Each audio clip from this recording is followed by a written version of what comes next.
Tá. Ô César, eu acho que a primeira coisa que a gente tem que falar eu acho que é difícil isso, definir o que é o tempo, né? Que a gente vai falar sobre o tempo e o Sacani e você, não sei se... Eu tenho um livro que eu li quando eu era pré-adolescente ou adolescente que chamou Tempo, Profundo Mistério do Universo. Esse livro, ele foi tão legal pra mim, assim, porque, cara... fala sobre o tempo, sobre a possibilidade de viagem no tempo, ele dá vários exemplos, assim. E é uma coisa que sempre me intrigou, esse lance do tempo, né? Da gente viver num mundo quadridimensional, que uma das dimensões é o tempo. É meio confuso isso, né? Você fala, altura, largura e profundidade, mais o tempo. Exato. Não é? O que é o tempo? Dá pra definir? Cara, é difícil, é complicado isso aí, cara. Tem várias definições. Tem várias definições. Você pode começar a definição super antiga, desde os filósofos, né? O que eles pegam aí, ó. Aí, ó. Você acabou de mostrar uma das coisas do tempo. Aqui, ó. Porque se você tivesse deixado cair, é a maneira como a Isso. física define o tempo. Exatamente. Que é a entropia. Que é a entropia. É a segunda lei da termodinâmica. Então caiu, quebrou, aquilo lá não tem como voltar. Isso é uma das maneiras, só que você parou aqui no meio. Olha aí, ó. Tá exatamente. vendo só? Você impediu o curso natural do tempo. Olha aí, ó. Olha que Você coisa. impediu o curso natural do tempo. Parece que foi combinado. Mas se voltar, né, tem desde os filósofos, como eles definiam o tempo. Imagina, cara, o cara lá, filósofo, não tinha nada, não sabia o que era nada, e de repente tá vendo que tá passando, né? Sim. Tá passando alguma coisa, tá mudando. O sol muda, o dia vira noite. Aí ele olha pra lua um dia tá de um jeito, outro dia tá do outro dia tá do outro, e aquilo lá vai...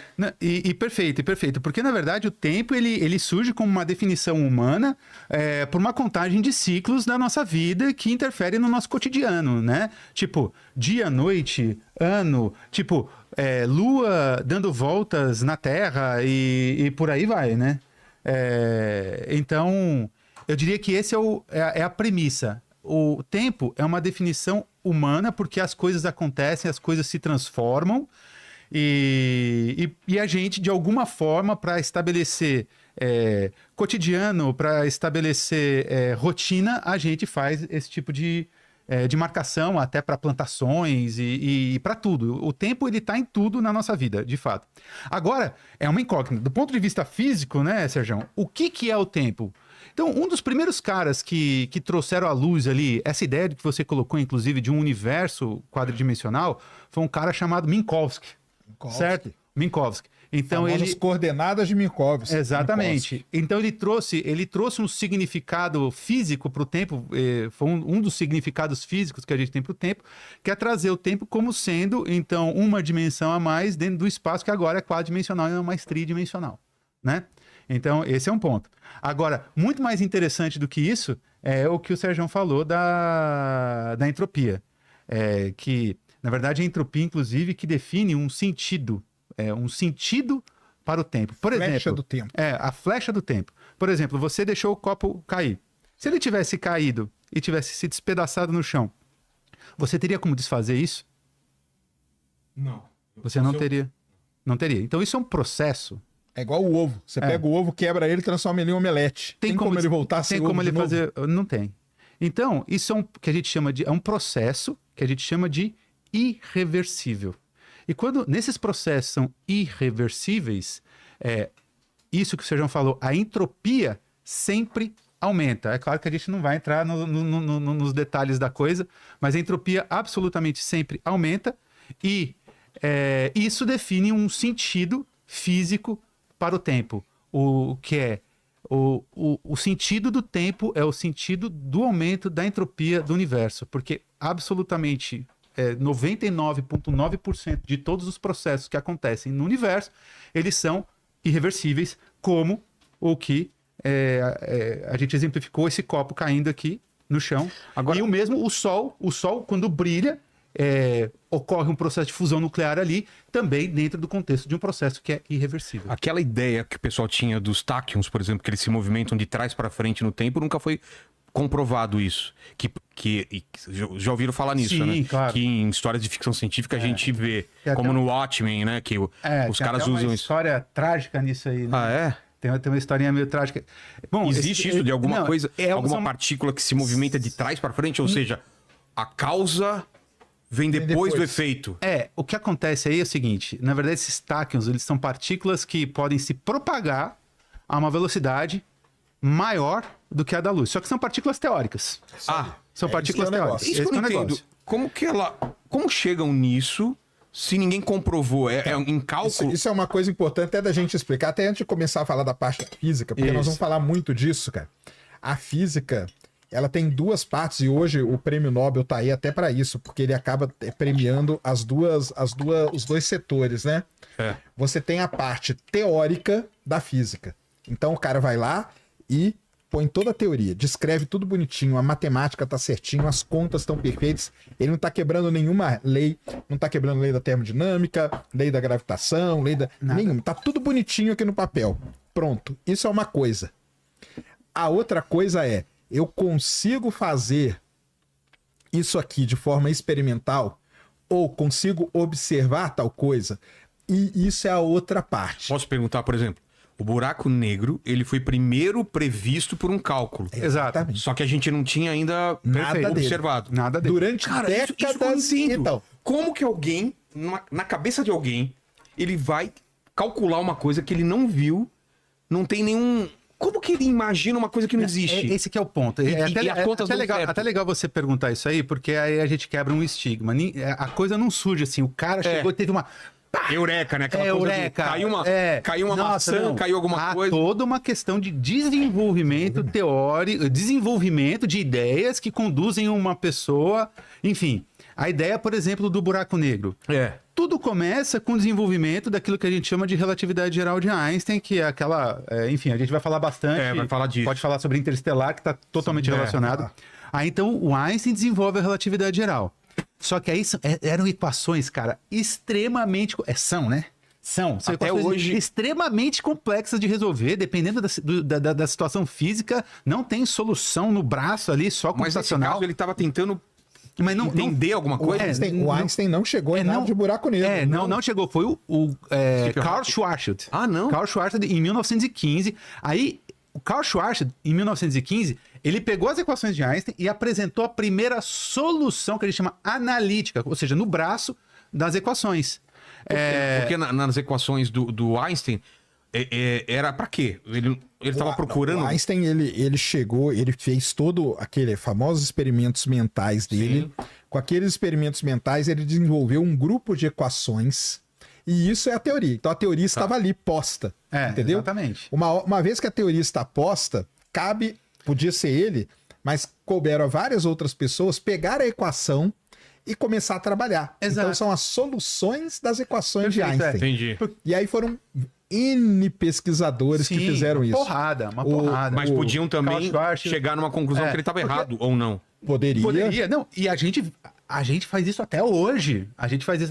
Tipo, a relatividade geral, que seria uma teoria de gravitação, não necessariamente a teoria de gravitação... o Sérgio sabe, existem outras teorias alternativas. Tipo, a gente não bate martelo nessa aqui, é a teoria de gravitação definitiva. Não. Até que... Então, ela é uma das teorias mais postas à prova que a gente diz. E o mais legal, em várias situações diferentes. Então, no sistema solar, com a precessão de Mercúrio, ela funciona. Satélite orbitando a Terra, ela funciona. Buraco negro, ela funciona. Pulsares distantes e tal. Ela funciona. Então ela funciona. Desvio da luz. Desvio da luz por massa. Lentes gravitacionais. Lentes gravitacionais, o lance do eclipse. Então o que acontece com a teoria? Ela não pode ser a definitiva, mas em várias provas que ela foi colocada, em várias situações diferentes, situações extremas, bateu. Ela funcionou perfeitamente, cara. Então, assim, ela seria uma das... perto de uma coisa completa. Mas ela é completa? Talvez não. Talvez não. Talvez não. E a gente talvez nunca tenha... E faz parte. A ciência é assim que a coisa vai. Mas são anos para você desenvolver alguma coisa de fato que a gente pode considerar como sendo absolutamente consolidada. E mesmo assim, dentro da ciência tem isso também. Nenhuma teoria, absolutamente nenhuma teoria é definitiva no sentido seguinte. Ela sempre tem que ser refutável. Se não for refutável, ela se torna em dogma. Não é uma questão de fé, não é dogma. Não é dogma. Ela tudo sempre pode ser tem derrubado. Então, toda teoria, se você tem lá uma pessoa que te apresenta uma teoria e você não tem meios, ela não te apresenta meios de você refutar essa teoria, então esquece, isso nem teoria científica é. Isso é importante colocar. Eu falo, eu tenho uma teoria que tem unicórnio cor-de-rosa em outra galáxia. a minha enteada ia adorar. Certamente. Ninguém pode provar que eu tô errado. Ninguém pode provar. Tudo bem. Exatamente. Como que eu vou provar que você tá errado? Nem que tô certo. Acabou. Também. Então acabou. Então Entendi. não tem. Agora, voltando à questão do tempo, né? do buraco negro ali Ah, que você tinha falado, tanto que o Carl Schwarzenegger, quando apresentou a solução, nem buraco negro chamaram aquilo. Foi chamado de buraco negro só em 64, que foi Que o John cunhado, Miller. Foi cunhado o nome buraco negro só em 1964, muito tempo E tem uma depois. outra coisa também, junto com o Schwarzschild teve o Oppenheimer, né? Sim. Pra quem não sabe, o Oppenheimer é considerado, falam que é o pai da bomba atômica, mas ele é o pai dos buracos negros também. Ele foi um dos caras que É o pai de resolveu. muita coisa. Ele foi um dos caras que resolveu as equações do Einstein. Mas antes, também. antes da gente ir pro buraco negro, então vamos definir o tempo, né? Que a gente tava falando vamos lá. desse universo quadridimensional. Quem que chega, então, a essa Tá, ideia? essa coisa foi o Minkowski, que colocou a ideia de, então, o espaço, agora é o espaço-tempo, ou seja, nós vivemos dentro de um ente quadridimensional onde a gente pode se locomover no espaço, para frente, para trás, para cima, para baixo, esquerda, direita, porém, há um sentido único para o tempo. Então, a gente até diz, a gente é capaz, é possível viagem no tempo? Na verdade, a gente está viajando no tempo com o tempo a uma taxa de 1 segundo por segundo. Né? Estamos indo para o A gente futuro. está indo sempre para o futuro. De acordo com as nossas definições do que é tempo, lembrando que isso é realmente um conceito humano, né? Para a gente conseguir entender esses É processos. uma convenção, né, cara? Uma convenção Foi feita uma humana. convenção humana pra gente poder entender, então, o Esses tempo. processos físicos. E até... Se tivesse um cara de outro, um extraterrestre, ele poderia medir o tempo de uma maneira diferente e entender o tempo Mas diferente. nós mesmos já medimos o tempo de maneira diferente. Porque, por exemplo, esse calendário que a gente usa para medir o tempo que Sei. comanda a nossa vida, ele é um calendário recente, calendário gregoriano. E é baseado no Sol ou na Lua, né? E Que é uma ele- coisa da gente aqui, né? Então, mas, por exemplo, é o calendário chinês. Tá. O calendário chinês é um calendário bem certo, cara, porque ele é baseado na Lua. Então ele começa na Lua Nova, né? A primeira Lua Nova do ano começa o ano chinês.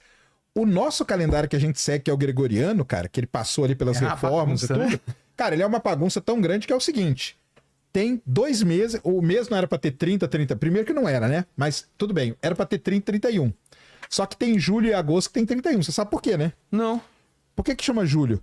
Em por causa homenagem ao Júlio César. Aí o outro cara falou, eu Aí também quero ter 31. Augusto César falou assim, eu quero mesmo o meu nome também e quero com o mesmo dia do Júlio. Nossa. Aí ferrou tudo. Aí tiveram que pegar um mês, nada a ver, que é fevereiro, tirar uns dias dele, para depois de 4 anos arrumar. Olha que bagunça, Olha que virou bagunça. o calendário. E a gente cara. aprende aquele negócio aqui, né? Aqui, isso aqui do ossinho. O que é pra cima é 31, o que é pra baixo Isso aí é uma convenção, cara. Mas o calendário gregoriano, ele é uma coisa muito recente. E não é, e é uma coisa que fica Só uma bem coisa, fora de... só uma coisa, eu queria que você controlasse o chat, porque o pessoal escreveu, Sérgio tem buraco roxo. Eu acho uma falta de respeito isso. Desculpa. Não deixa o chat falar umas Mas coisas é, dessas. é melhor ele ter do que não ter, né? Imagina se não tivesse. Mas Não, e é quem- melhor. como você sabe se é melhor, roxo? É melhor eu ter. Buraco roxo? Você já viu? Ah, não, dele não. Então. É que eu tenho uma estatística. Que é isso, cara? Que é isso, cara? Esse é o chat. É o chat. É o chat. É o chat tóxico. Desculpa, Chat. Sérgio. Não, mas então, o lance é esse. O calendário que a gente usa, né, é uma convenção que a gente fez. O certo mesmo era, tipo, se você pegasse, assim, até por Stonehenge, essas coisas aí, É. o ano devia começar ali no solstício de inverno. Que Entendeu? é? Que é um pouquinho antes, né, do ano começa mesmo. Que Ah, é 23 de dezembro, 21 de Ah, é por dezembro. aí? É, porque era pra ser ali, porque até Stonehenge foi feito ali. Então aquilo lá comandaria, por exemplo, uma data astronômica pro início do ano. Exatamente. Mas não é. Aí teve toda essa reforma, bagunçou tudo. Mas a China não. A China comemora o ano novo chinês deles, primeira lua nova do ano. Aí ela segue o calendário lunar, que é um calendário muito bom, que foi seguido durante muitos e muitos anos. Os primeiros seres humanos que começaram a medir o tempo, eles marcaram a passagem da Lua. Por que da Lua? Porque o Sol, ele tá sempre a mesma coisa. A Lua que era diferente. Ah. Ele olhava pra Lua, um dia ela tava metadinha, no outro dia ela tava um pouquinho mais, depois cheia, depois tal. Falou, cara, esse objeto aí que eu tenho que marcar. E eles punham, esse osso, ele tá, se não me engano, no Museu de História Natural de Londres. A gente O acha na osso- internet? Um osso de... É o osso de... Como que chama? Um macaco, cara? É um osso de macaco que é marcado com as fases da Lua. Vê se você acha, De Paquito. 30 mil anos atrás. Nossa, cara. Que é tido como a primeira vez que o ser humano mediu algo parecido com o Tem o tempo. calendário maia, tem o calendário... Aí tem os calendários Tem maia, vários calendário calendários, asteca, vários todos esses. calendários. Mas esse aí de macaco a Lua, e olha como a Lua é importante, cara. Até hoje, não sei como que foi no caso do seu filho quando ele nasceu, mas no meu, a gente sempre fala que é 9 meses, né? É. Mas não é, eles falam 36 semanas. Por que Exato. eles medem semana? Por quê? Calendário lunar. A Calendário semana lunar é semana. Então, e esse lance do calendário lunar de semana não é de agora. Isso aí vem desde os pré-históricos, desde 30 mil anos atrás, cara. Caramba. Entendeu? Que o pessoal media pela Lua. E aí depois teve que ir ajustando. Aí tem todas as convenções, Sim, aí vem Augusto sim. César, Júlio César, tá? E vira essa bagunça que virou hoje, entendeu? Mas isso aí é uma convenção que a gente acaba E, usando. a- e a gente vê exatamente. no Jornada das Estrelas, por exemplo, tem data estelar. Teria como ter uma data do universo pra você... Não tem como, né? Tem o Sérgio manja disso, mas tem do sistema solar, não tem? Não tem? Tem uma coisa dessa. Você pode ter um ponto, cara, em que. É uma nave tá indo pra Marte. Como que ele vai Então, calcular mas o porque eles usam o esquema que as naves usam para se locomover, que é? que é um negocinho chamado Star Tracker, que é eles miram numa estrela e vão. Ó, é isso? É esse aí. Olha! É esse aí, ó. Esse aí é a primeira medição Cara. de tempo que se tem conhecimento da história. Caramba. Como Osso chama? de Xangô. Isso. Você tá inventando Não, não ou tá, você não. leu Tá isso? lendo, Sabe, tá Ah, lendo. tá. Tá lendo, sabe? Então isso aí, ó, a marquinha que vocês estão vendo aí é as fases da Lua passando. Então isso aí é a primeira vez na história que a gente tem uma medida Nossa. de tempo feita pelo ser humano. É porque ele olhando a Lua passar. Eu imagino que os povos mais antigos, eles tinham o quê? A observação, né? É isso. Via o Sol, via a Lua, de repente aquilo que você falou, às vezes aparece um cometa, às vezes... E a marcação de tempo observando a Lua é muito mais fácil do que observando o Sol, porque é uma coisa que está muito mais Dá pra clara. você e ficar nítida. cego também observando o Sol, né? Exatamente. Fica o dia exatamente. inteiro lá Porque na verdade o Sol tem uma coisa interessante, ele muda a posição no horizonte, né? Quando ele vai se pôr ou vai nascer, ele muda a posição no horizonte ali. Às vezes Só que é muito mais difícil, de você fazer marcação de tempo por isso. Agora a Lua tá Mas ali, né? E A as, ideia a ideia- estrelas também. É. Ah, As também? estrelas também foram usadas muito porque as estações do ano, você tem constelações próprias de cada estação do ano. Constelação também é um negócio recente, mas tem as constelações chinesas, por exemplo, que são diferentes das nossas, que a gente Indígenas, usa. né? É. Indígenas, que são totalmente diferentes. É. Mas elas eram usadas, por exemplo, os egípcios usavam muito a constelação para saber quando que era a época de plantar no Nilo, quando que era a época da Por quê? cheia do Nilo. Porque as estações, mais A ou posição menos... do céu. É, as É, estações do ano, por exemplo, Órion, que é as Três Marias, ela Tá. não aparece o ano todo. Ela É. aparece em determinado momento E aí do o ano. pessoal falava, nesse período é bom pra plantar ou pra fazer outra coisa? Exatamente. Aí eles conseguiam fazer Escorpião. uma marcação Isso. tipo, ó, a partir desse período aqui vai começar a esfriar. Mas possivelmente tinha um lado místico também pra isso, ou não. Na época não, cara. Na época o lance era sobrevivência, né? Era Mas sobrevivência. é. O lance era saber quando que eu planto, quando que eu faço colheita e quando neva. Porque aí é o problema sério. Por isso que a gente tem muita coisa é ligada ao solstício de inverno. Porque é um momento trágico para quem vive em país que neva. No hemisfério Imagina que você é um norte. caçador-coletor, e vai começar a nevar, você não vai ter mais o É, que caçar. Então tenho você tem que que saber. guardar. Você tem que saber antes daquele ponto para poder Exatamente. fazer Que a maravilha. colheita e tudo. Então são as maneiras que o ser humano, ao longo de toda a sua história, foi usando para tentar medir esse tempo ou a passagem de alguma coisa, né? Mas imagino também que muita coisa se perdeu desse conhecimento antigo. Não foi passado e foi aumentado. Muita coisa se perdeu, cara, porque muita coisa dessa, infelizmente, estava na nossa grandiosa Biblioteca de Alexandria. Que Entendeu? pegou fogo. Que Pegou pegou fogo. fogo. Então, muita coisa desse conhecimento, principalmente ali daquela região da Mesopotâmia e toda aquela região, estava tudo ali e foi pouca coisa. Não, teve muita coisa que foi salva, mas Sim. em relação ao que existia na Biblioteca de Alexandria, foi pouca coisa que foi salva. Então, tanto que você vai atrás de livros da astronomia muçulmana, que é muito importante, porque é desse período aí, você acha pouquíssima coisa. E devia Porque ter foi coisa tudo- pra caramba. Devia ter coisa sensacional. Até da astronomia chinesa não é fácil de achar. E a astronomia chinesa, cara, tem coisa que data de 3, 4 Sim, mil anos sim, atrás, sim, entendeu? sim. E as constelações chinesas, o jeito que eles marcavam o tempo. Então, aí é tudo. Isso vem essa história aí da humanidade. Porque, na verdade, Era é o quase que uma rege. obsessão, né? Porque de é o que entender. rege a vida, cara. Exato. É o que rege É a o que vida. rege a vida, perfeito, O perfeito. cara tem que entender, caramba, quer dizer que essa época aqui vai começar a nevar, eu não vou poder mais caçar. Se eu não caçar antes, eu vou morrer de fome, porque eu vou ficar 3, 4 meses enfurnado dentro de uma caverna, porque vai ter 2 metros de neve. O que eu vou E fazer? eu imagino que em volta da fogueira à noite esse conhecimento era passado dos mais velhos para os mais certeza, novos, com né? certeza, Porque não com tinha certeza. papel ou alguma coisa que... É se isso os caras mesmo. eram caçadores e coletores, você não ficava fixo num lugar. É, Exatamente, Que exatamente. doideira, né? Né? Doideira É muito total. doido. Se pensar nessa época aí, é muito louco. Muito doido.